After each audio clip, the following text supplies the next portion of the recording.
नमस्कार, मैं ताराचंद और आप देखना प्रारंभ कर चुके हैं नवलगढ़ एक्सप्रेस के फेसबुक और यूट्यूब चैनल के माध्यम से। आज सरस्वती स्कूल बलवंतपुरा के इस कैंपस में मौजूद है। मेरे साथ मौजूद है नवीन सर, जो स्कूल को फिलहाल संचालित है वो कर रहे हैं। बेटी दीक्षा मौजूद है, जिसने हाल ही में 10वीं कक्षा के आरबीएससी का ये परिणाम में पूरे राजस्थान भर में है टॉप किया है।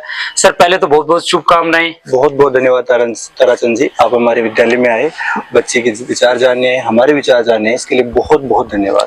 सर, जब भी रिजल्ट आता है तो एक नाम अलग से निकल के आता है, सरस्वती, और सरस्वती जहां नाम आ जाता है उसके साथ एक नाम और जुड़ जाता है, संस्कार। शिक्षा और संस्कार की जन्मभूमि कही जाने वाली मां सरस्वती के इसी प्रांगण में मैं मौजूद हूँ।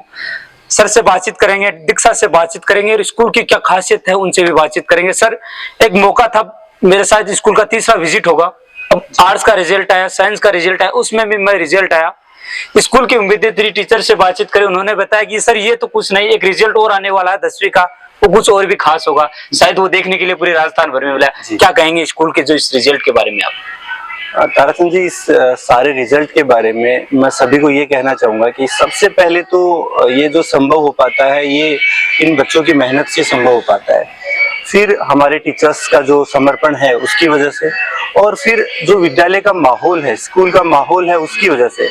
यकीन मानिए कि साल भर ऐसा कुछ स्पेसिफिक नहीं किया जाता जिससे की वजह से कोई बहुत बड़ा रिजल्ट बने। कोशिश ये रहती है कि अपन अपनी जो प्रोसेस है उसको सिंपली रेगुलरली और अच्छे से फॉलो करते जाए, उसकी वजह से रिजल्ट बनता है। और दूसरा बड़ा जो कारण है वो ये है, ये ऐसी प्रतिभाएं तराशी जा रही हैं जो गांव में छुपी हुई हैं, जिनके बारे में कोई कल्पना नहीं कर सकता कि ये यहाँ पे जा सकते हैं, ये अपना नाम इस राजस्थान बोर्ड के परिणाम में अमिट छोड़ सकते हैं। इस तरीके से उनको तराशा जाता है, उनको वो मंच मिलता है, उसकी वजह से ये परिणाम आ रहा है। दीक्षा हमारे साथ मौजूद है। दीक्षा, कुछ दिनों पहले एक रिजल्ट आया सर, उसमें दीक्षा ने राजस्थान भर में सेकंड रैंक हासिल की। मात्र 1% अंक से दीक्षा दूर रही, वरना आज ये पूरे राजस्थान में एक इतिहास है वो लिखा जाता है। राजस्थान में इतिहास तो वैसे भी लिखा गया है, क्योंकि गांव से ऐसी प्रतिभाएं निकल के आज सरस्वती स्कूल ने ये मंच है उसको प्रोवाइड करवाया, जिसके बदौलत वो राजस्थान भर में टॉप रही।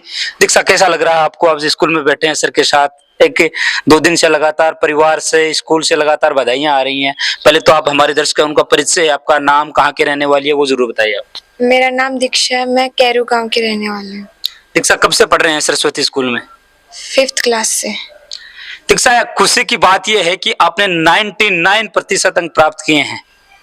जब पहली बार पता चला कि मैंने स्कूल को टॉप किया, कैसा लगा? कहाँ से आपको ये पता चला कि मैंने स्कूल को टॉप कर लिया है? ये स्कूल से ही पता चला। स्कूल से ही पता चला। तो कैसा एक्सपीरियंस रहा स्कूल का, क्योंकि आप लगातार 2-3 साल से शायद यहाँ पढ़ रही हैं? हाँ, बहुत अच्छा लगा। सर, एक और समस्या यहाँ गाँव में सबसे ज्यादा निकल के आती है जी। प्रतिभाएं खूब होती हैं, लेकिन उन्हें एक अच्छा प्लेटफॉर्म नहीं मिल पाता, जिसके बदौलत वो प्रतिभाएं गांव में रह जाती है। लेकिन आपने अपने ग्रामीण स्तर पे एक अच्छा प्लेटफॉर्म उपलब्ध करवाया, ताकि बदौलत ये गांव में जो भी बच्चों में जो क्षमताएं हैं वो कहीं ना कहीं उन्हें एक अच्छा प्लेटफॉर्म आपके माध्यम से मिला। भविष्य में ऐसी खूब यहाँ से टॉपर्स निकले हैं। उसमें क्या कहेंगे कि आर्ट्स का रिजल्ट भी कुछ समय पहले आया, कॉमर्स का भी आया, तो वो भी हमारे साथ दर्शकों के साथ साझा कीजिए सर आप। देखो, जैसा कि आप दीक्षा से भी जान रहे हैं, और मेरा भी ये कहना है कि आज से पहले, इन 5 से 7 साल पहले ये कल्पना नहीं की जाती थी कि एक ग्रामीण क्षेत्र का स्कूल और ग्रामीण क्षेत्र के बच्चे जो हैं वो इस लेवल का परिणाम दे सकते हैं और मतलब राजस्थान में अपना नाम कर सकते हैं। ये पहले कल्पना नहीं होती थी। लगातार पिछले 5-6 साल से जो परिणाम आ रहे हैं उसमें इस लेवल का परिणाम आया है कि स्कूल ने अपना शेखावाटी में नाम कमाया, और उसके बाद में इनके बच्चों ने, हमारे जो बच्चे हैं उन्होंने इस साल, तो आपको जैसे आर्ट्स के रिजल्ट में पता है, साइंस के जो, और अब दीक्षा ने तो पूरे राजस्थान में सनसनी फैला दी है कि राजस्थान में सेकंड रैंक पे ही है। इसका सबसे बड़ा कारण यही है कि इन बच्चों में वो विश्वास जगाना, इनके मन में वो मतलब वो लक्ष्य तय करना कि हम वहां जा सकते हैं। एक और काम जो स्कूल कर रही है वो ये कर रही है कि वो सपने देखना शुरू करना। इससे पहले वो शायद आत्मविश्वास बच्चों में नहीं था कि हम राजस्थान टॉप कर सकते हैं, या फिर हम IIT या नीट जैसे कंपटीशन वो क्रैक कर सकते हैं। अब बड़ी संख्या में डॉक्टर बन रहे हैं, IIT क्रैक कर रहे हैं स्कूल से, तो वो इन जैसे ये दीक्षा ने आज अपने जूनियर्स के लिए एक बड़ा मोटिवेशन लेके आ गई है। जैसे मैं साइंस और आर्ट्स की जो बच्चियां थी उनसे जब बात कर रहा था टॉपर से, उन्होंने कहा था कि पिछली बार हमारी जो सीनियर थी उसने 98 बनाए थे, तो हमें ये था कि उससे ज्यादा बनाना है या फिर उसके लेवल पे जाना है। तो ये काम कर रही है ये खुद अपने जूनियर्स के लिए, इसकी वजह से रिजल्ट आ रहा है। वर्तमान समय में जो 10वीं क्लास से बच्चे पास होकर निकले हैं उनके सामने दो बातें निकल के आ रही है, तो वो एक तो कैसे विषय को चूज करें, और कुछ बच्चों का ये रहता है कि साइंस के साथ साथ वो फाउंडेशन जैसे कोर्सेज की तैयारी भी साथ करना चाहती हैं। तो सरस्वती स्कूल क्या वो उन्हें मंच दे पाएगी? क्योंकि वर्तमान समय में जो बच्चे 10वीं पास करके निकल रहे हैं वो एक चकाचौंध से दूर बाहर जा रहे हैं। कुछ बड़े ऐसे क्षेत्र है जहां वो जाने की सोच रहे हैं, क्योंकि उन्हें फाउंडेशन जैसे यहाँ कोर्स नहीं मिल पाते। तो उनके लिए भी आपका क्या रहेगा, खासतौर से जो 10वीं क्लास से आप निकल रहे हैं वो एक अच्छा विषय कैसे चूज करें, उनके लिए कुछ गाइडेंस है आपकी? देखो तारसन जी, आपने दो चीजें पूछी और बहुत अच्छा पॉइंट आपने कवर किया। ये इस टाइम की सबसे बड़ी जरूरत है अपने एरिया के बच्चों के लिए, जो ग्रामीण एरिया के बच्चे हैं उनके लिए बहुत ज्यादा जरूरत है इस चीज को समझने की, और स्पेसिफिक पेरेंट्स को भी समझने की आवश्यकता है। पहला तो सब्जेक्ट कौन सा चूज किया जाए।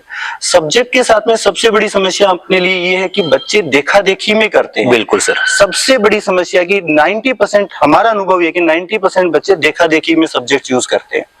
दूसरा जो है कि पेरेंट्स की कुछ एक्सपेक्टेशंस बनी होती हैं कि मेरे बेटे को मेरे बेटी को मेरे को ये बनाना है, उसके अकॉर्डिंग वो सब्जेक्ट चूज करते हैं। मेरा ऐसा मानना है कि सब्जेक्ट चूज करने के 3 आधार है। पहला, बच्चे का इंटरेस्ट क्या है, वो इस दौर पे या इस एज में, इस मैच्योर, बच्चा इतना मैच्योर नहीं होता कि उसे समझ पाए, परंतु कुछ छोटे छोटे पॉइंट होते हैं उसके बेसिस पे उसकी इंटरेस्ट को समझा जाए। दूसरा, बच्चे का बैकग्राउंड क्या है, उसकी पूरी स्टडी बैकग्राउंड, उसका फैमिली बैकग्राउंड सबको समझ के अपने को चूज करना चाहिए। तीसरा, फैमिली कितना सपोर्ट कर सकती है, वो भी एक बड़ा पॉइंट है, उसके बेसिस पे अपने को सब्जेक्ट चूज करना चाहिए। परंतु साइंस, जैसा आपने सेकंड जो क्वेश्चन है कि साइंस में फाउंडेशन की ओर बहुत सारी संख्या में बच्चे जा रहे हैं। इवन मैंने ऐसा भी देखा है कि पेरेंट्स अपने परिवार पे बहुत बड़ा आर्थिक बोझ देख के भी वहां जा रहे हैं, जो मेरा ऐसा मानना है कि सही है नहीं। आर्ट्स और एग्रीकल्चर या फिर मैं कॉमर्स की बात करूं, वो भी ऐसे सब्जेक्ट हैं जो बच्चे के कॉन्फिडेंस बूस्ट करते हैं, और वहां पे भी बच्चे बहुत अच्छा कर रहे हैं और कर भी सकते हैं आगे। और अब अपन साइंस की बात करें कि साइंस अपन ने चूज कर ली, और उसमें एक बड़ा क्वेश्चन जनरली हर किसी के मन में रहता है कि फाउंडेशन करना है।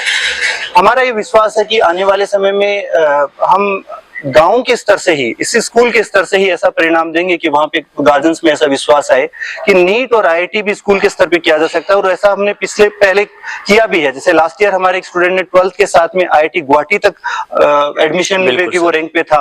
इस बार नीट में 12वीं के साथ में 3 बच्चे 400 प्लस स्कोर कर रहे हैं 12वीं के साथ में। तो ये ऐसे छोटे छोटे हमें इंडिकेशन मिल रहे हैं हमारी मेहनत के और बच्चों की मेहनत के, कि जहां पे स्कूल के साथ में ऐसा किया जा सकता है। उसके अलावा हम एक ऐसा प्लेटफॉर्म तैयार कर रहे हैं अलग स्तर से, अलग अप्रोच से, कि इन गांवों के बच्चों को उस चकाचौंध से दूर करके उन कंपटीशन को कैसे क्रैक किया जाए। ये नेक्स्ट सेशन से हम अलग तरीके से करने वाले हैं। सर, एक इंटरव्यू में अपने स्कूल के आर्ट्स के टॉपर, यूं कहें कि जिले के टॉपर बेटी पलक से मैं बातचीत कर रहा था, तो उसने ये बताया कि सर मैं 12वीं पास आउट करके आज यहाँ से निकल रही हूँ, लेकिन स्कूल की जिम्मेदारी हमारी यहाँ से खत्म नहीं हो रही। स्कूल के टीचर वो लगातार उस बच्चे से भी संपर्क बनाए हुए हैं। आप उसको यूं कहें कि टीचर नहीं है कि गार्जियन के तौर पे गाइड कर रहे हैं। तो क्या बच्चे यहाँ जो 12वीं पास आउट करके निकल रहे हैं, क्या स्कूल की जिम्मेदारियां वहां तक खत्म हो जाती हैं क्या?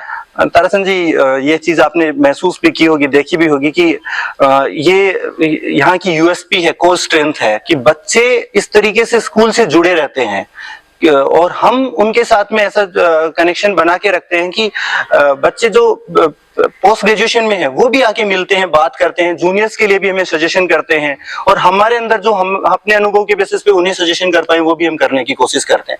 और ये पलक की बिल्कुल ठीक बात है कि वो ज्वाइंट बना रहता है, तो कहीं ना कहीं कभी भी बच्चा अप एंड डाउन होता है तो उसको वहां पे सपोर्ट मिलता है, और ऐसे सपोर्ट की इस टाइम पे बहुत जरूरत होती है। सर, खास एक रिजल्ट कुछ दिनों पहले 10th के आए, उसमें 90% से कितने बच्चे अपने यहाँ अपीयर हुए थे और कितने का आए? क्योंकि ये कड़ी सम्मान की मैं देख रहा था, काफी लंबे समय तक वो चली थी। सर, मैं रिजल्ट की समरी करूंगा अभी। तो रिजल्ट में 12th साइंस में 289 बच्चे थे, जिसमें से 288 बच्चे अपीयर हुए थे एग्जाम में। उनमें से 47 स्टूडेंट 90 अबव थे, और टॉपर जो थी तनिषा कुमारी, उसने 97.2% लिए थे।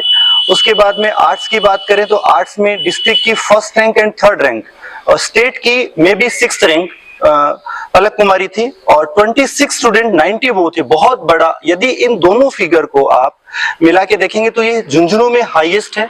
इसके अलावा यदि अपन कंपैरिजन करेंगे स्ट्रेंथ वाइज, तो वो मेरे हिसाब से ये अपने आप को डिफाइन करेगा कि राजस्थान में एक अलग प्रदर्शित होने वाला रिजल्ट है। 10th में 44 स्टूडेंट 90 अबव है, 12th कॉमर्स में 18 बच्चे थे, उनमें से 5 स्टूडेंट 90 अबव है। तो ये रिजल्ट जो है, एक और बात, ये केवल इसी ईयर का रिजल्ट नहीं है, आप पिछले 5 साल को देखेंगे, हर साल ऐसा ही रिजल्ट है। और ये केवल टॉपर रिजल्ट परफॉर्मेंस नहीं है, क्योंकि टॉपर की कॉपी चेकिंग में कभी कभार ऊपर नीचे होता है जैसा हम देखते हैं, परंतु ओवरऑल रिजल्ट जो है कि यदि अपने पास 100 बच्चे हैं, उनमें से कितने बच्चे किस लेवल पे हैं, उसे आप कंपेयर करेंगे तो इस स्कूल को आप खास मानेंगे वहां पे। दीक्षा की कहानी भी कुछ ऐसी है। एक महामारी आई थी कोरोना में, पिताजी की नौकरी चली गई। एक खबर भी खूब सोशल मीडिया पे वायरल हुई थी, सर मैंने स्कूल का नाम के साथ वो खबर भी देखी थी। उसमें बताया गया कि दीक्षा के पिताजी की जो नौकरी है वो कोरोना काल में चली गई थी। मम्मी ने इनका बहुत साथ दिया, पापा ने भी बहुत साथ दिया, कर से करके इन्होंने लगातार मेहनत की। और मम्मी और पापा ने एक सपना देखा कि मेरी बेटी है वो एक अच्छे स्तर के जुड़े, इसीलिए उन्होंने आपके साथ जुड़ाव है वो किया। तो बातचीत करेंगे, आपके पापा कहाँ काम करते थे, कुछ अपने फैमिली के बारे में भी जरूर बताइए। आपको मम्मी कैसा आपके साथ जो यूं कहें कि पढ़ाई में मदद करती थी, पापा ने कैसी मदद की, पापा क्या काम करते हैं, कुछ अपने परिवार के बारे में हमारे दर्शकों को बताइए। पापा पहले कर्नाटका में काम करते थे, फिर अब उनकी नौकरी चली गई तो वो जयपुर में काम करते हैं अभी। और मम्मी हाउसवाइफ है, वो मेरे साथ ही रहती थी हमेशा, और मुझे पढ़ाई में भी उन्होंने बहुत सपोर्ट किया। पापा नहीं रहते थे आपके साथ? नहीं, पापा नहीं रहते थे। तो घर पे मम्मी के साथ, मतलब मम्मी कितना का आपको समय, क्योंकि मम्मी का काम में हाथ भी बटाना पड़ता था आपको, तो कितना समय मिल जाता था घर में आपको पढ़ने के लिए? मम्मी मुझसे ज्यादा काम नहीं कराती थी, तो मुझे पढ़ाई में बहुत समय मिलता था घर पे। किसे श्रेय देंगे, क्योंकि आपने मम्मी ने बहुत सहयोग किया आपका? मम्मी को और मेरे टीचर्स को। स्कूल की क्या खास बातें लगती हैं आपको, क्योंकि आपने यहाँ पढ़ाई की है, कैसा आपको स्कूल को जो माहौल लगा जिसके बदौलत आपने इतनी अच्छी रैंक हासिल है वो की है? स्कूल का माहौल बहुत पॉजिटिव है और यहाँ पे डिसिप्लिन भी बहुत अच्छा है, तो यहाँ पे पढ़ने में मन लगता है।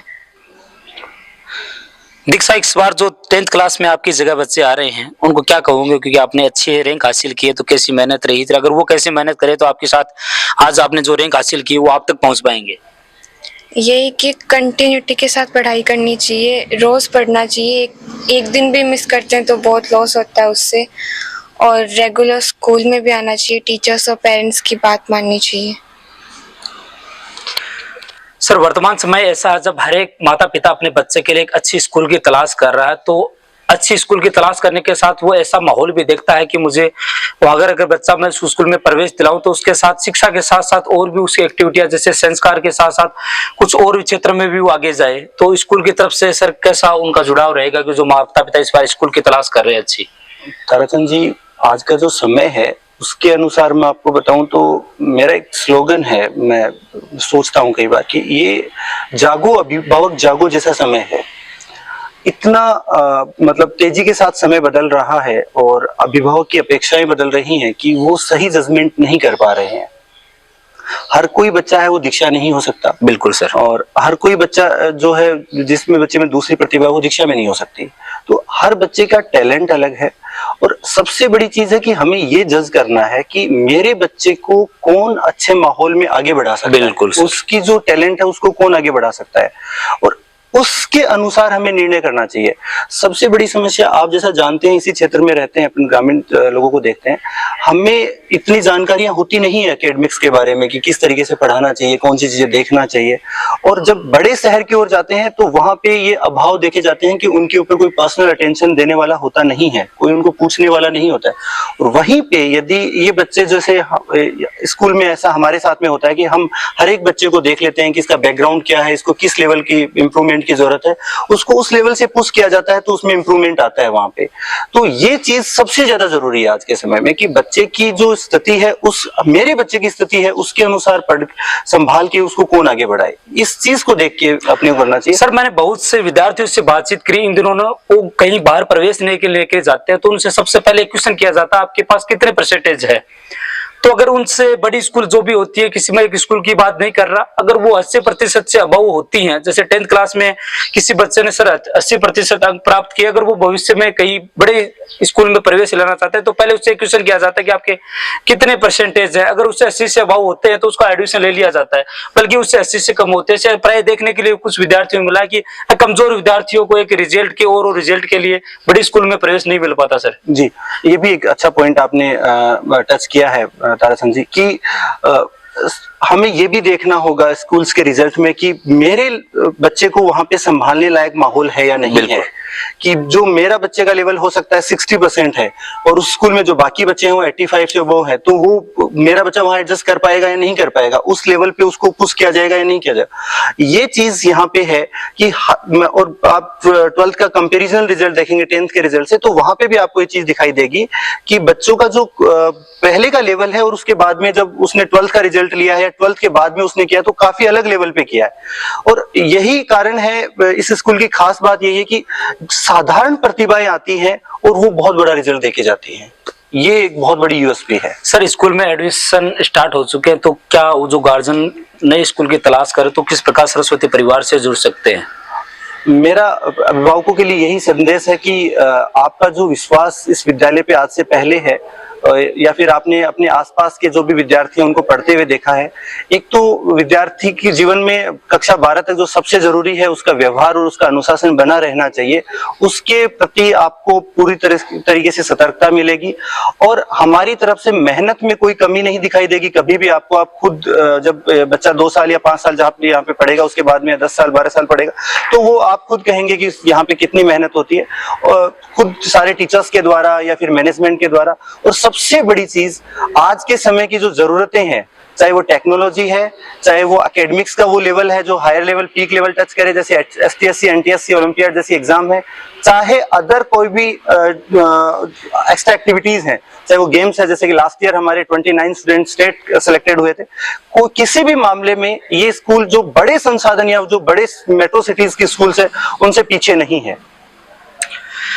कुछ समय में सरस्वती स्कूल के इस परिवार में जो भी टीचर्स हैं उनके साथ एक खास चर्चा शो लेकर आएंगे, उसमें बताएंगे कि क्या गांव से निकल के वो प्रतिभाएं जब स्कूल में आती हैं या कहीं अन्य भी पढ़ने जाती हैं तो अगर उन्हें एक अच्छा माहौल या अच्छा प्लेटफॉर्म मिले तो किस प्रकार वो भविष्य में एक अच्छा रैंक हासिल करने के साथ अच्छी सर्विसेज में जा सकते हैं। तो सरस्वती की जो भी टीचर्स टीम है उसके साथ एक सीधा संवाद हमारा नवलगढ़ एक्सप्रेस के यूट्यूब और फेसबुक चैनल के माध्यम से रहेगा। सर बहुत बहुत धन्यवाद आपको भी, जो कि एक रिजल्ट की कड़ी में मैंने सरस्वती का नाम अलग रूपों में देखा। दीक्षा की मम्मी हमारे साथ जुड़ चुकी है, पहले तो बहुत बहुत शुभकामनाएं आपको कि बेटे ने आप एक नाम रोशन किया है, आपका ही नहीं स्कूल के साथ साथ पूरे जिले भर का नाम रोशन किया है।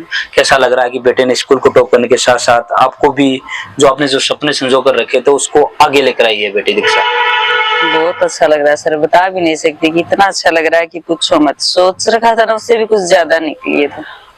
अच्छा, दूसरी चीज कह रही है बेटी दीक्षा कितने समय घर पे पढ़ते थे, क्योंकि सबसे बड़ी बात हो जाती है कि स्कूल के पढ़ने साथ उसे घर पे एक अच्छा माहौल मिले तो बेटी कहीं ना कहीं बहुत आगे निकल के आती है। ये डेली से 6-7 घंटे पढ़ती थी, नाइट में 10 बजे तक, सुबह 3 बजे जगा देती मैं इसको, 3 बजे के बाद 6-7 बजे तक लगातार पढ़ती।